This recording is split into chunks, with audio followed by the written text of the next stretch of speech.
First on CNN Business, Moody is spending $250 million to measure the risk of America's biggest companies getting hacked. CNN Business, Moody is spending hundreds of millions of dollars to better evaluate the cybersecurity risk that face America's largest corporations.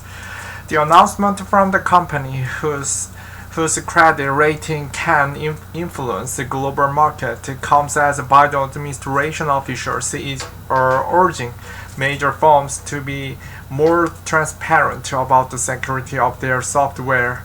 Several high-profile supply chain hacks and ransomware attacks have rattled businesses and other organizations over the past year, costing companies millions of dollars and compromising their operations. To better assess the risk that ransomware and other digital threats poses to Fortune 500 firms and government agencies, Moody is investing $250 million in BitSight, which uses the algorithm to assess the likelihood that the organization will be breached. Moody shares the news first with CNN Business. As part of the deal, Moody's will become the largest minority shareholder in BitSight. In addition, BitSight will acquire a cyber risk rating system created by Moody's and Team 8, a company which bills itself as the think tank focused on global cybersecurity issues. There is just a lot of opacity around the cyber risk, Moody's CEO Rob Fowler told CNN Business. You have compromises that have serious operational and organizational implications, each affecting a broader range of industries, and the stakes are higher than there ever been. Fowler said the $250 million would be used to improve the BitSight's data and risk management offerings among their product. BitSight, which says its customers include 20% of Fortune 500 firms, will be able to make more detailed risk assessment and more clearly translate that to the risk of financial loss, Fowler said. Understanding cybersecurity risk have become a national security and economic imperative. U.S. corporate and government officials have been blindsided by ransomware attacks in recent months that forces critical infrastructure offline and compromised massive amounts of private information. Colonial Pipeline, one of the largest fuel pipelines in the United States, was forced offline for days this spring, leading to widespread shortage at gas stations along the East Coast. The company paid millions to hacking group to resolve the incident, though some of that money was later recovered by authorities.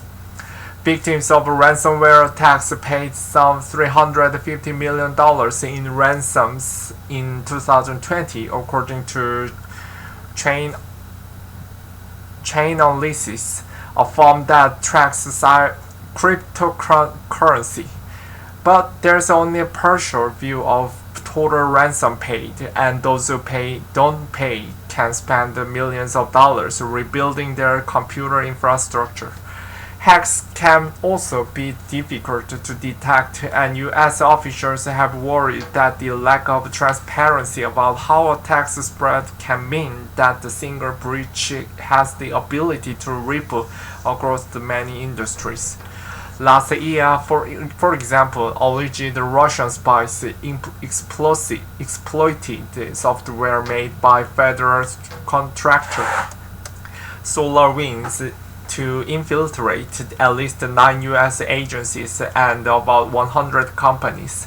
Hundreds of electric utilities in North America also downloaded the malicious software update used by the Russian hackers, offering the potential foothold into those organizations, though there is no evidence that the hackers took advantage of the backdoor at those utilities to conduct further intrusions.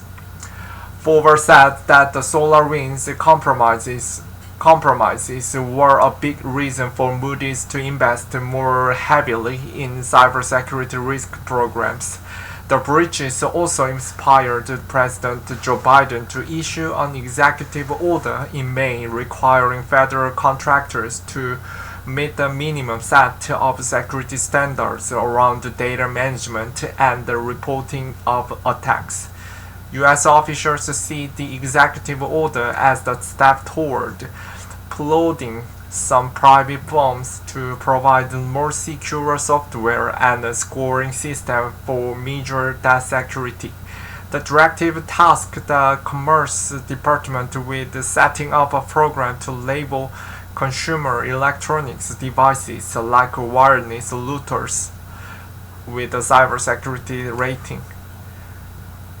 You are seeing increased focus from government and regulatory bodies in the United States and elsewhere on making sure that companies are sufficiently focused on identifying, measuring, and managing their exposure to cyber risk, Forward said.